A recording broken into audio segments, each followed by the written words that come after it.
कल जो गृह मंत्री ने कहा कि भारत, प्रदीप भंडारी आप भी सुनिएगा, कुछ गलत होगा बताइएगा, कि भारत बांग्लादेश सीमा की कुल लंबाई 2216 किलोमीटर है, जिसमें से 1653 किलोमीटर पर फेंसिंग पूरी हो गई है, बाकी 563 किलोमीटर पर फेंसिंग का काम अटका हुआ है, और यह काम अटका है पश्चिम बंगाल के कारण।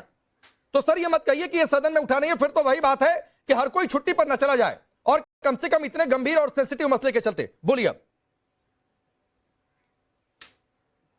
नहीं, मेरा आपने घुसपैठ की बात करी।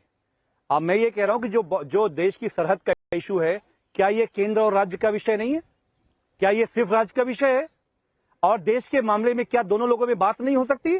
जब आपने पश्चिम बंगाल की सरकार के खिलाफ एक गवर्नर बैठा के सुबह शाम आपने उस सरकार को जो है किडनैप कर रखा हुआ है, तो आपके कंट्रोल में नहीं अमित पश्चिम बंगाल की सरकार नहीं है। मतलब आपको यहां से ममता बनर्जी से अपील करने की बजाय आप गवर्नर पर हमला बोल रहे हैं। हर राज्य में गवर्नर होता है, आपको कम से कम इस शो का इस्तेमाल करते हुए सर इस प्लेटफॉर्म से पश्चिम बंगाल सरकार से अपील कर देनी चाहिए थी कि राष्ट्रीय सुरक्षा का मसला है, घुसपैठियों को भगाने का मसला है, दे दीजिए इतनी जमीन। बताओ। अच्छा, मेरा राकेश भाई दो विषय है जो मैं पहले बोल रहा हूं। प्रदीप भंडारी ने अभी भी जवाब नहीं दिया। मैं पूछ रहा हूं कि यूपीए 1 यूपीए 2 में 80 से 85 हजार बांग्लादेशी डिपोर्ट हुए। 2014 से 2025 के समय प्रदीप भंडारी ने कहा 20,000 हुए। 85,000 20,000 में फर्क होता है। दही जमी थी मुंह में। गृह मंत्री अमित शाह जी किस लिए आए थे? भारत की सरहद को सुरक्षित करने के लिए आए थे। सुनिए, अरे कश्मीर से आतंकवादी घुसते हैं, वापस चले जाते हैं, आपको पता नहीं चलता है। अमीक जमाई फिर झूठ बोलना चालू हो गए। आपको नहीं पता। अमीक जमाई मैं आपको नहीं पता। अरे अगर दिल्ली घुसपैठ के खिलाफ हो, घुसपैठ अहमद के खिलाफ हो, तो जरा एक स्टेटमेंट दिखा दो, एक घुसपैठियों के खिलाफ अपना बयान दिखा दो अपने नेता का। अरे एक आपके नेता तो चले जाते हैं कोर्ट में आतंकवादियों को प्रोटेक्ट करने के लिए। मैं 3 बयान सुनाता हूँ। आपके नेता है आजम खान, ये कहते हैं मुसलमान एकजुट हो जाओ, एकजुट हो जाओ, वरना रोहिंग्याओं के पक्ष में एकजुट हो जाओ, ये कहता है आजम खान। उसके बाद जाके दूसरा आपका नेता कहता है फजरुल हसन चंद, ये कहता है कि भाजपा रोहिंग्याओं की बात करती है और इस पे हिंदू मुसलमान करती है, हम रोहिंग्याओं के साथ में। अरे जाके कम से कम एक स्टैंड तो लो। कल जाके वॉकआउट कर लिया पार्लियामेंट में जब घुसपैठियों की बात हुई। बोलो घुसपैठियों के खिलाफ हो, बोलो मुंह पे घुसपैठियों के खिलाफ हो। कल जब घुसपैठियों का डेटा दिया जा रहा था तो काहे वॉकआउट कर दिए?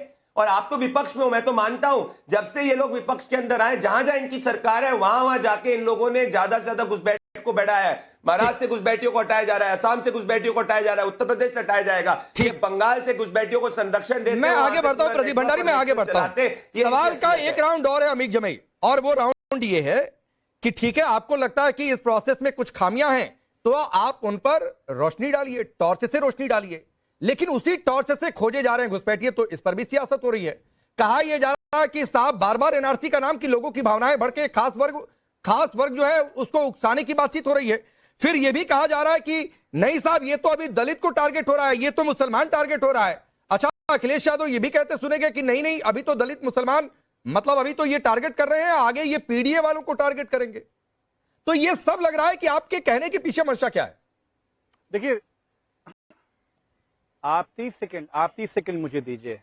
जब हम एसआईआर कर रहे हैं, एसआईआर कोई नई चीज तो है नहीं, पहले भी इंटेंसिव रिविजन होते रहे हैं, हमेशा होते रहे हैं। लेकिन जब आप एक एक प्रदेश में 1.5 करोड़ 2 करोड़ 2.5 करोड़, मुख्यमंत्री जी के आदरणीय योगी आदित्यनाथ जी के जिले में 5 लाख लोगों के वोट कट गए।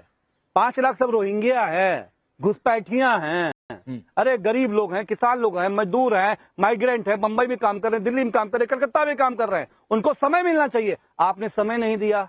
दूसरा, जो बीएलओ का हमारे पास वर्कफोर्स है, वो वर्कफोर्स में जो समय है जिसमें 10 से ज्यादा बीएलओ हमारे मारे गए। माननीय अखिलेश यादव जी ने 2-2 लाख रुपए उनकी घर जाके मदद करी। ये काम इलेक्शन कमीशन ऑफ इंडिया का था, और इलेक्शन कमीशन का मैंडेट क्या होना चाहिए कि हर नागरिक वोटिंग राइट से उसका अधिकार नहीं छीनना चाहिए। मकसद ये है। समय की क्या सीमा है भैया? समय की क्या सीमा कि 1 महीना में कराएंगे? नहीं, मैं ये पूछ रहा हूं अमीक जमई सुनिए, मैं आपको जगह का नाम कोट करके बता रहा हूं। मैं अभी पिछले कुछ दिनों में सर सुल्तानपुर, गोंडा, आजमगढ़ इन जगहों पर होकर आया। उसके आसपास के करीब 6 से 7 जिले घूम कर आया। और ये भी बता दूं कि आपकी पार्टी के ही ज्यादातर लोगों से मुलाकात हुई। सुनिए अमीर जमई, और उन लोगों से मुलाकात हुई जो आपकी ओर से प्रहरी के तौर पर नियुक्त किए गए। अमीर जमई सुनिए, आपकी ओर से प्रहरी के तौर पर नियुक्त किए गए हैं, जो लोगों को, मुझे अच्छा भी लगा कि वो लोगों की मदद कर रहे हैं कि लोग एसआईआर का फॉर्म भर दें, मैं इस बात की तारीफ भी कर रहा हूं। लेकिन उन लोगों ने भी ये माना कि बहुत फर्जी वोटर हैं और ठीक हो रहा है। जैसे सुल्तानपुर आजमगढ़, चूंकि मुख्य शहर और गांव बहुत पास है, तो लोग वहां पर कह रहे हैं, और सपा के लोग कह रहे हैं, अमीर जमई, सपा के लोग ये कह रहे हैं कि लोगों का शहर में भी वोटर कार्ड है और गांव में भी वोटर कार्ड है। मुझे एक बीएलओ आजमगढ़ में मिले जहां से धर्मेंद्र यादव सांसद हैं, उन बीएलओ ने कहा कि 940 मेरे हिस्से वोट है, जिसमें से 150 फर्जी है। मैंने पूछा क्यों? कह रहा है वो गांव में भी है, शहर में भी है, तो वोट तो कम होना ही होना है ऐसे। राकेश पांडे जी, 2.5 करोड़ नहीं होता है।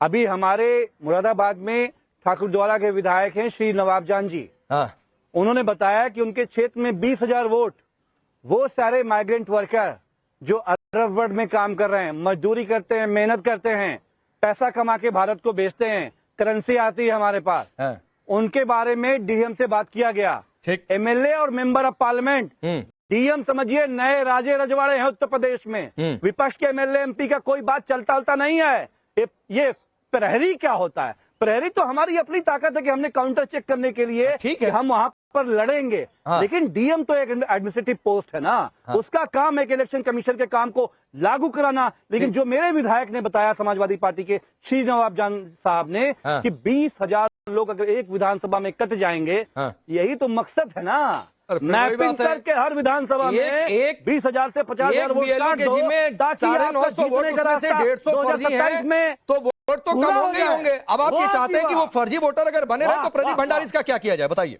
अरे यार 2.5 करोड़ फर्जी है। नहीं 2.5 करोड़ ठीक है। मैं अमीर जमई मैं कह रहा हूँ एक भी वैलिड वोटर नहीं हटना चाहिए। लोकतंत्र की सबसे बड़ी ताकत यही है। राकेश, सुनिए प्रदीप भंडारी को फिर आ रहा हूँ। राकेश जी, अरे राकेश जी, अमीक भाई, राकेश जी, मैं आपके शो पे खुली चेतावनी दे रहा हूं, ये समाजवादी पार्टी और कांग्रेसियों को सुन लो। हिम्मत मत करना किसी घुसपैठिए को बचाने की। एक घुसपैठिए को प्रधानमंत्री नरेंद्र मोदी जी और गृह मंत्री जी चुन चुन के डिपोर्ट करेंगे। ये भारत भारतीयों का है, घुसपैठियों का नहीं है, समझे? घुसपैठिया प्रेमी गैंग। अब आ जाता हूं, इनको पढ़ते नहीं है ये आज ही कल का 10 तारीख का चुनाव आयोग का एक नोटिफिकेशन है। 12 लाख बूथ लेवल एजेंट्स हैं और 12 लाख बीएलओ हैं 4 राज्यों के अंदर। हर जगह पे जहां पे बीएलओ को कोई व्यक्ति का नाम नहीं मिला है, वो हर पॉलिटिकल पार्टी के बीएलए के साथ शेयर करेंगे। और भले वो सपा हो भाजपा हो, अगर वो बीएलए जाके बीएलओ को बता दे कि भैया यहाँ पे नाम है, तो ऐड कर दिया जाएगा। ये बिहार जैसे ही इनका रोना चल रहा है। बिहार में क्या अभी तक किसी भी बूथ लेवल एजेंट ने, किसी पार्टी ने कहा कि चुनाव में गलती हुई है? कोई भी गया कोर्ट के अंदर कहने में रीपोलिंग हुई, किसी ने नहीं कहा। ये इनकी असलियत है। तो इनको क्या अपने खुद के समाजवादी पार्टी के कार्यकर्ताओं? लेकिन एक सवाल प्रदीप जी आपसे, प्रदीप भंडारी, एक सवाल आपसे, इससे पहले कि मैं अमीर जमई के पास जाऊं, अभी ये भी खबर है कि यूपी में शायद समय सीमा और बढ़ने वाली है, बढ़ रही है। लेकिन जो वो बात कह रहे हैं कि 2.5 करोड़, 2 करोड़ 80 लाख या 2 करोड़ 90 लाख या 2.5 करोड़, कुछ इसी के आसपास का आंकड़ा है, मैं बहुत क्लियर नहीं हूं नंबर को लेकर, ये फॉर्म वापस नहीं आए। तो ये फॉर्म वापस क्यों नहीं आए? तो या तो समय की गड़बड़ हुई, तो शुरू से प्लानिंग नहीं हुई, तो या तो मानिए कि गड़बड़ी रही प्लानिंग में, जिसकी वजह से सवाल उठाने का मौका भी मिला। बीएलओ पर प्रेशर था, ये मैंने भी महसूस किया, बहुत ज्यादा वर्क प्रेशर था। तो या तो बीएलओ की संख्या बढ़ाई जाती, या तो पहले से ही वो टाइम फ्रेम इतना रखना चाहिए था कि उनको ओवरलोड नहीं होता। और नहीं तो ये फॉर्म वापस नहीं आए तो गए क्या कोई जवाब है इसका? देखिए, इसका डिटेल जवाब इलेक्शन कमीशन देगी। हम इलेक्शन कमीशन का काम नहीं करते। पर मैं एक बात बड़ी कहूंगा, देखिए एक चीज समझिए राकेश भाई, अगर कहीं पे किसी व्यक्ति की मृत्यु हो जाती है तो उसका भी नाम वोटर लिस्ट से हटना जरूरी है। कोई घुसपैठिया है जिसके 4 आधार कार्ड है, उसका भी नाम होना जरूरी है। कोई मान लीजिए कई जगह से दूसरी जगह चले जाता है और वो दूसरे जगह का वोटर पर बन जाता है, दूसरे राज्य का, तो उसका भी नाम हटना जरूरी है। ये तो तीनों पार्ट्स है जिसमें अंदर होगा। तो हर जो नाम डिलीट हो वो घुसपैठिया नहीं है। कोई जो हो सकता है, मृत भी हो सकता है, कोई ट्रांसफर भी हो सकता है। पर यह बात सत्य है कि घुसपैठियों को संरक्षण करने का प्रयास किया जा रहा है। और घुसपैठियों ने कैमरे पे बोला है कि हमने 3-3, 4-4 वोटर आईडी लिए हैं, तो इनको हटाने का काम है। क्योंकि हिंदुस्तान का 324 क्या कहता है? Only Indian citizen can vote in Indian election. ठीक। इसीलिए 1952 से लेकर अभी तक अलग अलग समय एसआईआर हुई है। हाँ। और ये एक लीगल प्रोसेस है। इनको दिक्कत किस बात की है? घुसपैठियों को, इनको घबराहट क्या है? इनको ये लगता है कि इनको भारतीय वोट नहीं करेंगे क्या? सिर्फ इनका वोट बैंक और घुसपैठिए वोट करेंगे। ठीक है, ठीक है। अमीर जमई